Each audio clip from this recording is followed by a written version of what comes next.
ఐటీలో ఎంట్రీ కావాలా? Trainee software engineer గా అజా కోడింగ్ ట్యూటర్ లో 2 వీక్స్ ట్రయల్ పీరియడ్ లో వెంటనే చేరండి.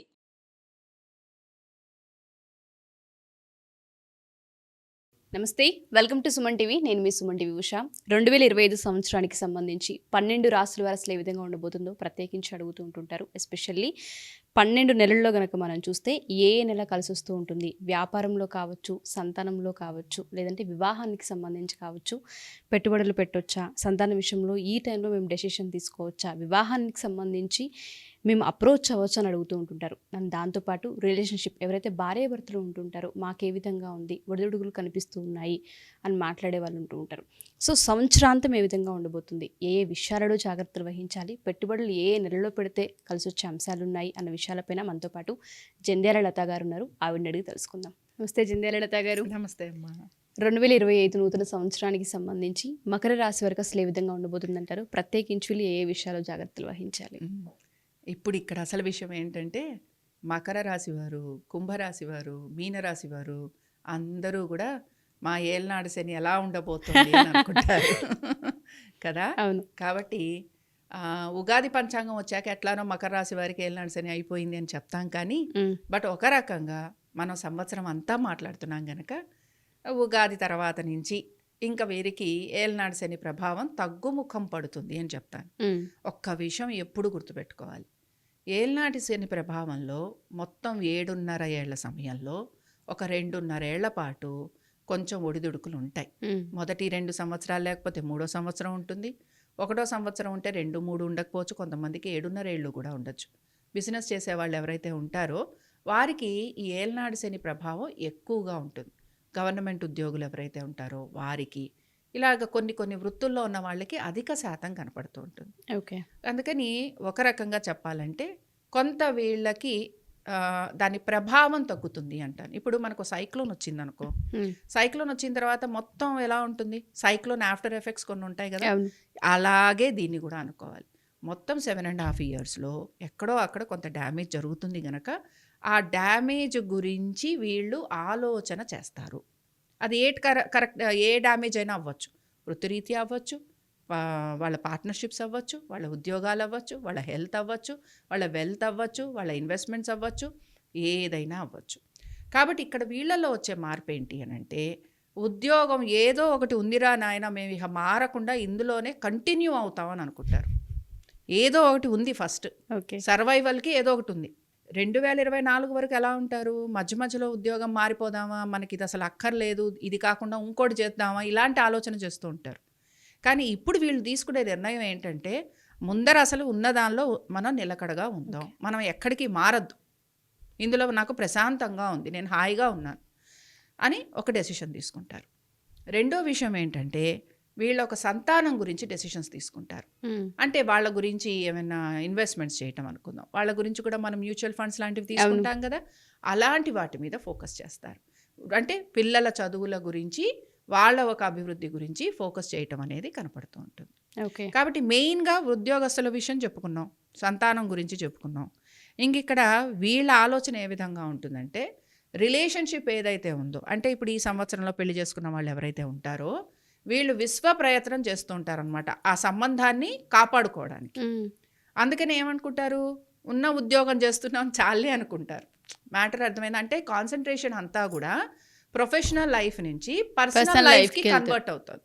సో పర్సనల్ లైఫ్ మీద ఎక్కువ ఫోకస్ ఉంటుంది కనుక ప్రొఫెషనల్ లైఫ్ని ఏదో రకంగా మనం లీడ్ చేసేద్దాము అన్న ఆలోచన కలుగుతూ ఉంటుంది. కాబట్టి ప్రొఫెషనల్ కంటే కూడా పర్సనల్ లైఫ్ మీద ఎక్కువ ఫోకస్ ఉంటుంది. సో పర్సనల్గా ఎక్కువ ఫోకస్ ఉంటుంది కనుక హెల్త్ మీద ఎక్కువ జాగ్రత్తలు తీసుకుంటూ ఉంటారు. ఎక్సర్సైజ్ చేయటం కానీ, లేకపోతే వాళ్ళకి ఏదైనా మెడికేషన్ కొంచెం ఎక్స్ట్రాగా మనం అప్పుడప్పుడు ఇమ్యూనిటీ బూస్టర్స్ వాడతాం కదా, ఒక బి కాంప్లెక్స్ అనో, ఒక వైటమిన్స్ అనో, ఇలాంటివి వాడటము, ఇలాంటివి చేస్తూ ఉంటారు. వీళ్ళు ఇలాంటివి వాడాల్సిన పరిస్థితులు కూడా వీళ్ళకుంటాయి. సో ఒకటి ఎక్సర్సైజ్ మీద ఫోకస్ చేస్తారు, రెండోది ఏంటి అంటే ఇమ్యూనిటీ బూస్టర్స్ లాంటివి వాడతారు, మూడోది ఏంటి అంటే రిలేషన్షిప్ మీద ఎక్కువగా ఫోకస్ చేస్తారు, నాలుగోది ఏంటి అంటే వాళ్ళ రిలేషన్షిప్స్ మీద, వాళ్ళ అన్నదమ్ముల మీద, వాళ్ళ సిబ్లింగ్స్ మీద, వాళ్ళ ఒక ఫ్యామిలీ మీద, వీటి మీద ఎక్కువగా ఫోకస్ చేస్తూ ఉంటారు.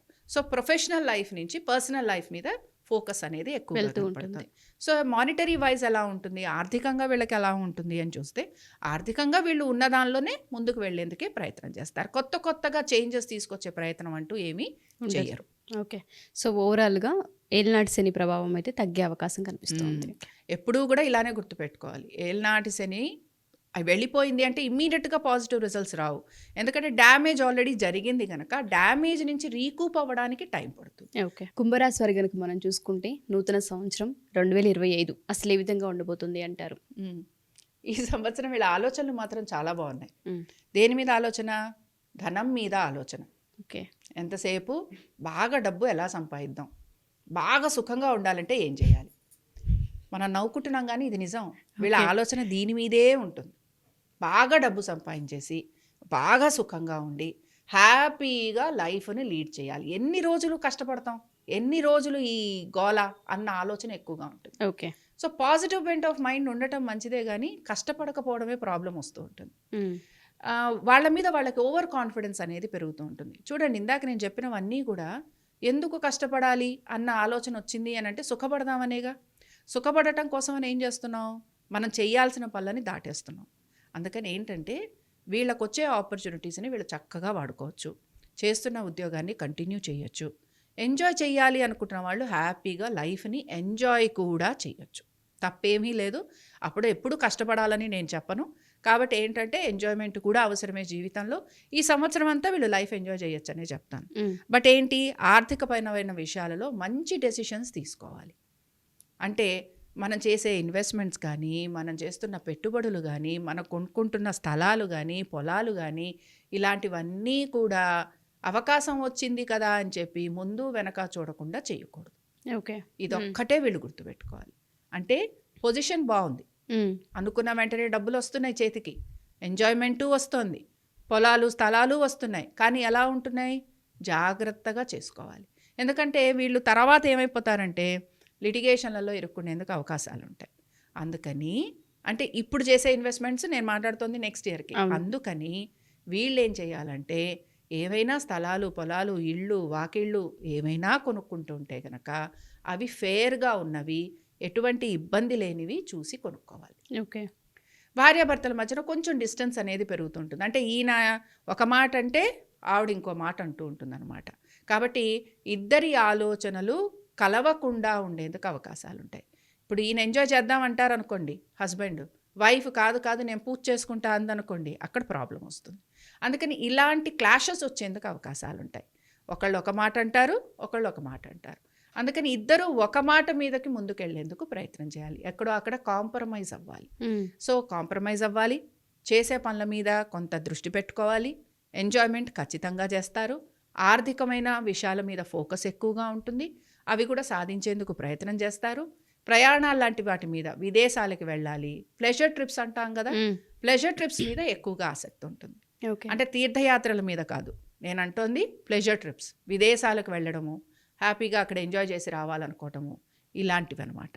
తర్వాత ఏంటంటే ఈ భార్యాభర్తల మధ్యన ఈ కోయిన్సైడ్ అవ్వవు, వీళ్ళ ఆలోచనలు కోయిన్సైడ్ అవ్వవు. దాంతో కొంత వీళ్ళు నిరుత్సాహపడుతూ ఉంటారు. బట్ కొంతవరకు కాంప్రమైజ్ అయి ముందుకెళ్ళగలిగితే బాగుంటుంది. ఓకే. సో సంతానం కోసం ప్రయత్నించే వాళ్ళకి అండ్ వివాహం కోసం ప్రయత్నించే వాళ్ళకి ఎస్పెషల్లీ అండ్ వ్యాపారంలో పెట్టుబడులు పెట్టాలనుకునే వాళ్ళకి ఏ మాసాలు బాగున్నాయని చెప్పొచ్చు అంటారు? సంతాన ప్రయత్నం చేస్తున్న వారికి అయితే కొంత ప్రతికూలత ఉంది. వీళ్ళ సంతానం విదేశాలకు వెళ్ళాలి అంటే వీళ్ళకి అనుకూలంగా ఉంటుంది.